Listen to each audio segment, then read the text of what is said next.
कहीं बमबारी, कहीं ड्रोन अटैक, कहीं मिसाइल वार।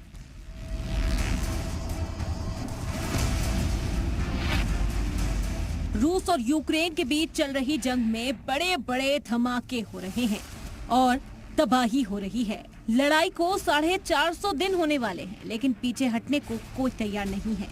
यूक्रेन ने दावा किया है कि उसने रूस के 2 लड़ाकू तैयारों और 2 फौजी हेलीकॉप्टर्स को मार गिराया है। यूक्रेन के इस अटैक के बाद पुतिन का गुस्सा पहले ही 7वें आसमान पर था, मगर अब रूस ने यह भी दावा किया है कि यूक्रेन के तैयारों ने ब्रिटेन की तरफ से दी गई स्टॉर्म शैडो क्रूज मिसाइल के रूस के कब्जे वाले शहर लुहांस्क में 2 इंडस्ट्रियल जगहों पर हमला किया।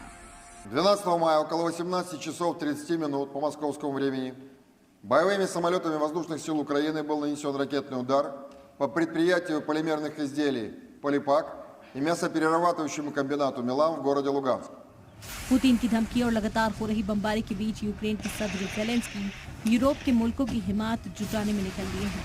इसी कड़ी में ज़ेलेंस्की जर्मनी पहुंचे हैं। जर्मनी से पहले ज़ेलेंस्की इटली में थे। यहाँ भी उन्होंने रूस के हमलों का जिक्र किया और इटली की तरफ से यूक्रेन को दी गई मदद के लिए शुक्रिया अदा किया। साथ ही उन्होंने जल्द ही नेटो में शामिल होने का भरोसा भी जताया। ज़ेलेंस्की मदद के लिए अलग अलग देशों के चक्कर लगा रहा है। वहीं रूस ने यूक्रेन पर ताबड़तोड़ हमला बोला है। रूसी फौज ने क्रेस्नी लिमन, दोनेत्स्क, खार्कोव, ज़ैपोरिजिया और खरसों में यूक्रेन के हथियारों के गोदाम पर हमला किया, जिसमें भारी नुकसान हुआ है।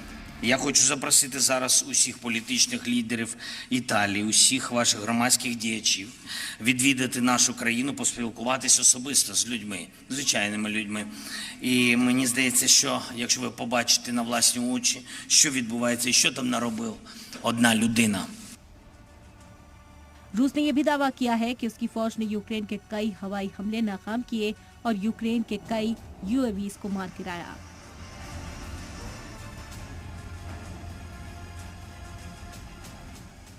हमले दोनों ओर से जारी हैं। ऐसे में अमन बहाली की उम्मीद फिलहाल कम ही देखी जा रही है। पुतिन जिस तरह तेवर दिखा रहे हैं, उससे ये साफ है कि वो यूक्रेन के खिलाफ हमला जारी रखेंगे और आने वाले दिनों में हमले तेज भी किए जाएंगे। अब सवाल यही है कि क्या अमेरिका, ब्रिटेन और दूसरे देशों से मिल रही मदद के सहारे यूक्रेन की फौज रूस को आगे भी जवाब देने में कामयाब होती रहेगी।